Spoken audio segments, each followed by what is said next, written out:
that you ranked the seventh the worst in the country in terms of making decisions? You are probably the least productive member of your district court, isn't that right? Well, I have not considered myself in those terms, Senator. Well, let me explain what I mean.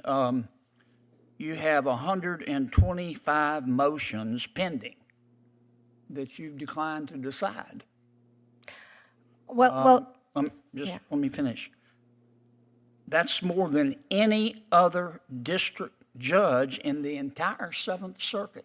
In fact, you rank seventh highest nationally, do you not?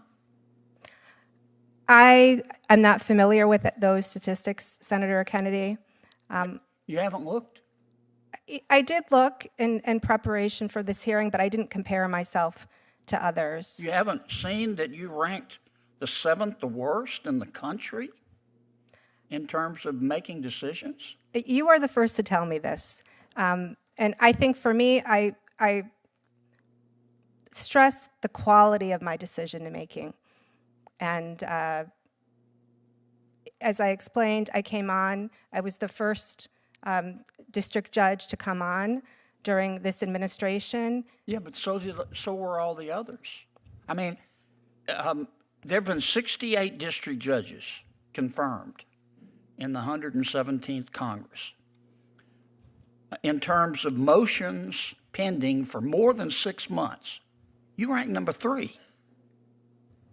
You all came on at the same time. You all had the same problems with COVID.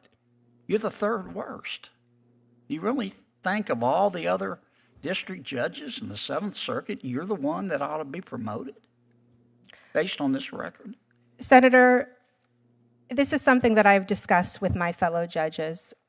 Many of us new judges from... I thought you said you'd never looked at these statistics. I haven't, these particular statistics I am not familiar with. But in terms of new judges, both from the current administration and the former administration, we are quite a collegial bunch, and oftentimes talk about the pressures of a new judge and the way reassignments work in our district, which is that you get, for example, 300 cases. Yes, ma'am, I understand. I'm familiar with the procedure in federal court. Here's what I'm trying to understand. Why is your record so bad? Well, I don't view it that way, Senator. When I look at the quality of my decision-making, the feedback that I get from parties, of course parties are not going to criticize you. They want you to rule in their favor. I understand, Senator Kennedy. I mean, that's just the way it works. Help me understand why you have such an abysmal record in moving cases. I mean, it costs a lot of money to litigate, and people are paying lawyers, and time is money.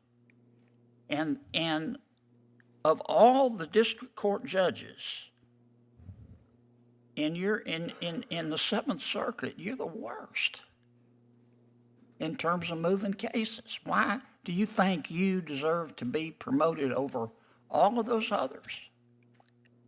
So, Senator, again, I'm not familiar with the statistics, but I stand by my record and that I give parties what they need. I think, I am regularly in my courtroom. I am regularly issuing decisions. I just came on at a very difficult time where there was a backlog in the courts. So did everybody else. Let me ask you, when you were a partner in your law firm, you volunteered to write a brief on behalf of the Brady Center. You wrote the brief, and this is what you said. You volunteered for this. You weren't being paid. Is that right? A Senate confirmation hearing took a dramatic turn when Senator John Kennedy confronted a federal judicial nominee over her courtroom record, questioning whether she deserved a promotion after ranking among the slowest judges in the country for resolving cases. The exchange became even more heated when Kennedy shifted to her past support for an assault weapons ban, leading to a tense back and forth over gun rights and judicial accountability. I watched Senator Kennedy waste no time getting straight to the point that he questioned the nominee's productivity on the federal bench, citing statistics showing she had more than 100 pending motions that had gone undecided for over 6 months. Kennedy argued that her record ranked among the worst in the Seventh Circuit and near the bottom nationally. The nominee responded that she wasn't familiar with those rankings and said she focused on the quality of her decisions rather than simply the number of cases she resolved. Kennedy wasn't persuaded, pointing out that many judges appointed during the same period faced identical challenges but had managed to move their cases much more quickly. The senator continued pressing the issue, arguing that delayed rulings carry real consequences for Americans. He noted that litigation is expensive, and every delay forces families, businesses, and taxpayers to spend more money waiting for decisions. The nominee defended her record, explaining that she inherited a heavy caseload during the COVID-19 pandemic and worked diligently to provide thoughtful, well-reasoned opinions. Kennedy countered that other judges faced the same circumstances, yet their records looked significantly different. If you're enjoying this breakdown of today's hearing, don't forget to like this video, subscribe to the channel, and let us know your thoughts in the comments below. This was a pro bono case that one of my partners brought in, yes. You said, quote, assault weapons may be banned because they're extraordinarily dangerous and are not appropriate for legitimate self-defense purposes, close quote. Tell me what you meant by assault weapons.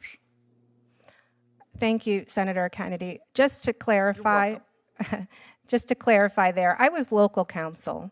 Our Supreme... Yeah, but you wrote the brief. Tell me what you meant by assault weapons. Senator Kennedy, actually, I did not write the brief.